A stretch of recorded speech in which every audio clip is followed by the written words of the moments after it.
Hello, I'm Marta. And I'm Jens. We represent BaltSusBoating 2030 project. The goal of our initiative is to elaborate a strategy to turn the Baltic Sea into a sustainable boating destination that is competitive at international markets. As you can see, we are not the Mediterranean in terms of the weather, but we think we have a lot of other assets to successfully compete with that.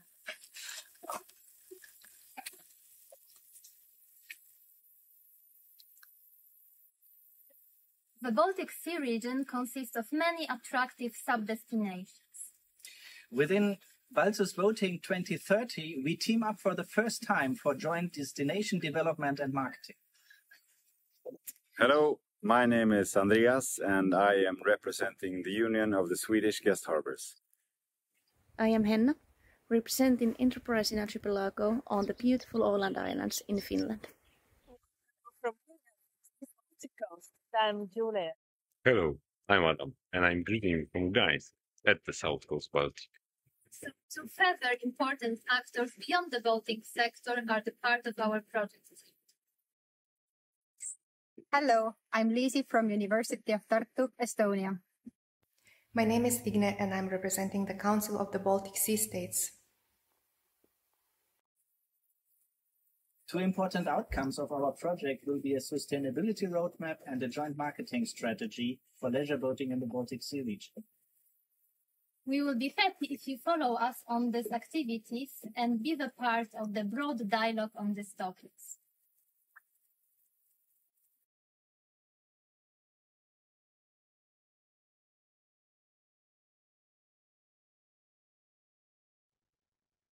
Hello everyone, my name is Kristiana Dolgen and I represent Riga Technical University. Today I will briefly introduce you with our Baltic Sea Region project called Carbon-Driven Energy Equilibrium at the municipal scale.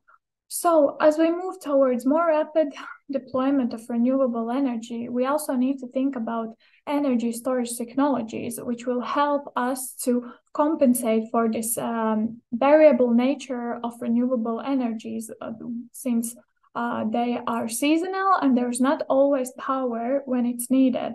And local public authorities will play a crucial role in energy transition and deployment of energy storage technologies. However, due to lack of knowledge and on-site capacity, these questions usually remain unanswered and there is no clear vision on how to deploy more rapidly renewable energy storage technologies in the region. Therefore, this project will help to develop a tool to support decision-making in municipalities and help to transform renewable energy sources supply potential in municipalities into reality.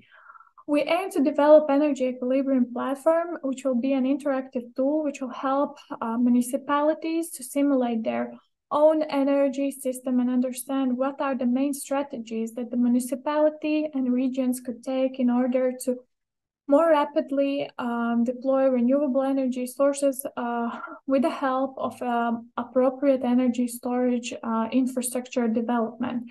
Our project directly tackles the VASAB Vision of 2014 of increasing energy independence and carbon neutrality in the Baltic Sea regions.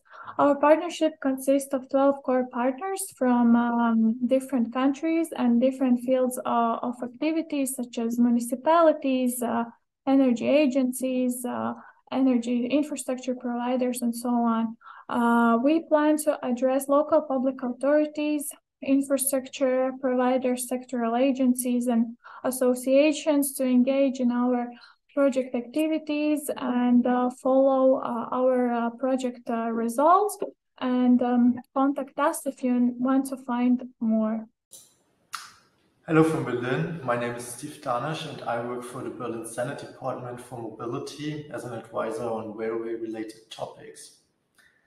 I do now want to introduce shortly our Interreg project UrbFrail.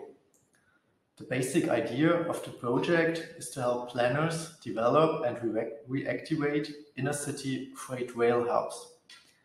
During the past decades, inner-city freight transport has almost completely been shifted from rail to road. Nowadays, with the growing need to reduce carbon emissions in transport, the potential of rail freight transport is getting into focus again. The development of inner-city freight rail hubs is a complex issue, as a number of requirements have to be met, e.g. related to infrastructure, spatial planning, economic feasibility, as well as financing and governance. Guidance is needed to support planners in developing and providing fact-based decision support for politicians. This challenge is addressed by UrbFrail by developing a set of tools that will enable spatial and transport planners to select suitable areas for freight rail hubs and to foster their revitalization. The project will help to provide solutions for climate-friendly, sustainable urban freight transport.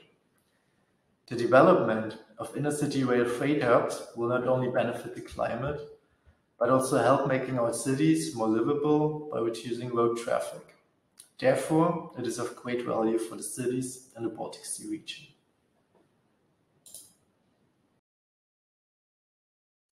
I'm project coordinator of the eMSP and NBSR project.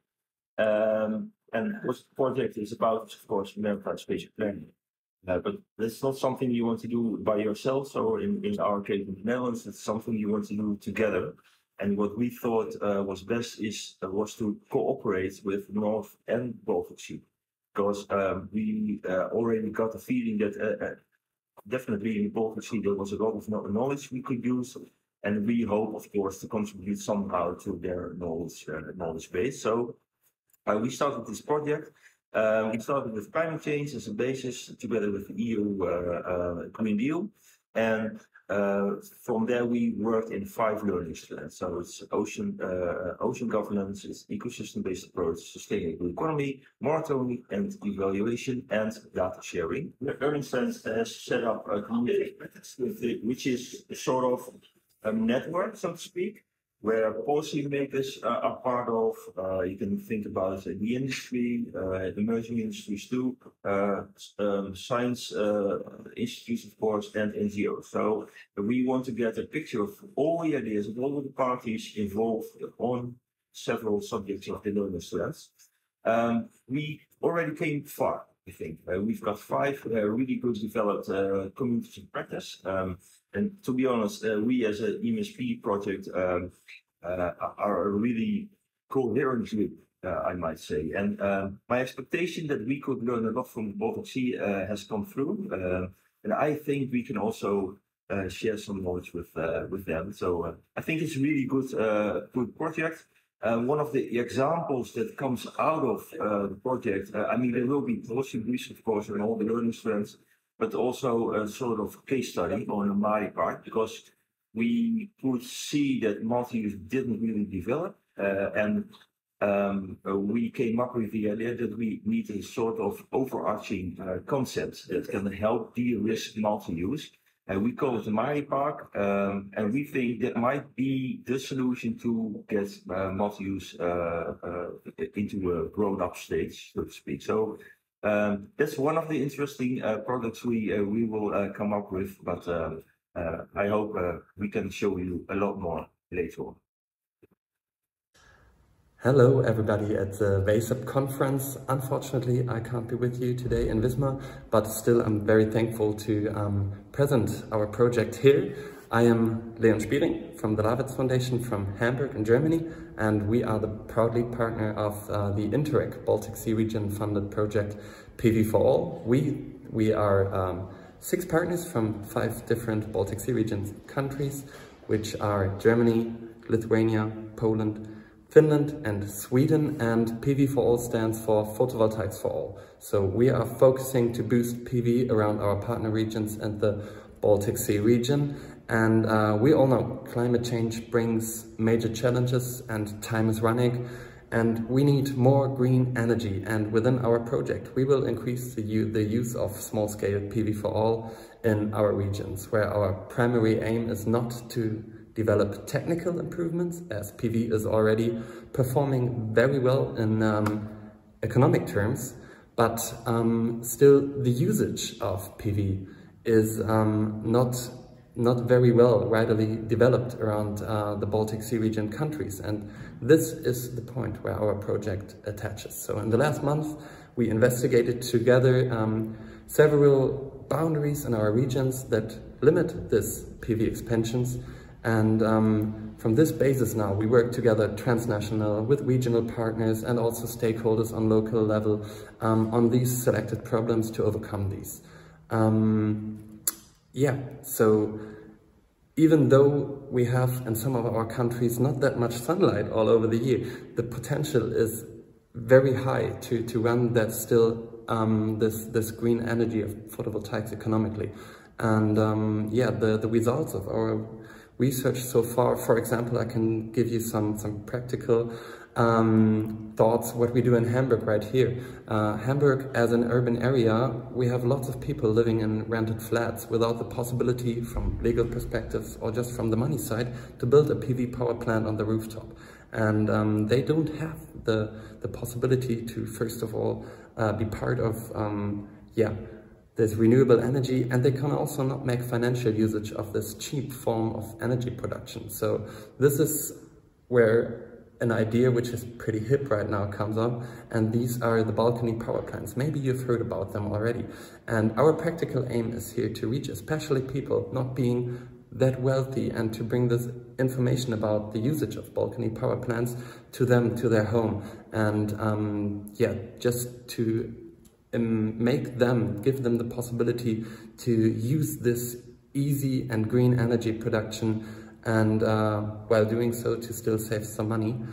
Actually, I can talk here for hours more about our project, about things that are important with PV and to boost different partner regions, but I don't have this much time actually, unfortunately. But if you're interested in our project and our aims, and if you want to cooperate with us, we are very happy. Just don't hesitate to contact us. Here is our contact information, or just go onto our website, yeah, which is interreg/PV for all, but you'll find it with this link. Thank you very much and enjoy the conference.